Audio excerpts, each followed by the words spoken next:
Ndugu wanahabari ambao mmefika hapa na watazamaji wote kwa ujumla, naitwa Miki Kraveli, natokea kwenye kitengo cha TEHAMA Pugu Marathon.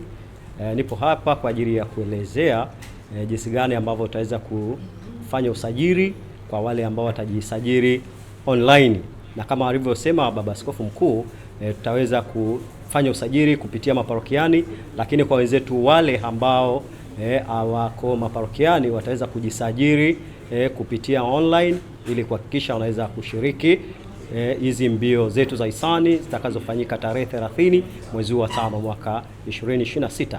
Basi nimkaribishe dada Janet ili aweze kuelezea mfumo wetu ambavyo utaweza kufanya kazi ili waamini wote na ambao sio waamini waweze kushiriki mbio zetu hizi za hisani. Karibu dada Janet.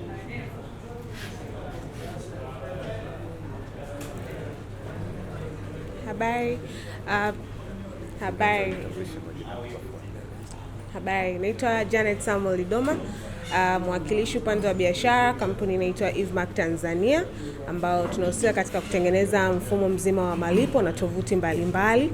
Tuko hapa kushiriki pamoja na Pugu Marathon katika kuwezesha wawakilishi kuweza kufanya usajili na malipo kwa ajili ya mbio za Pugu Marathon.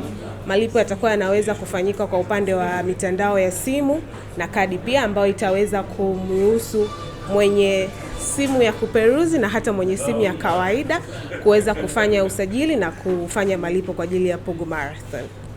Na malipo yatakuwa yako mfumo unaweza ukawa uko tayari ndani ya wiki 2. Thank you.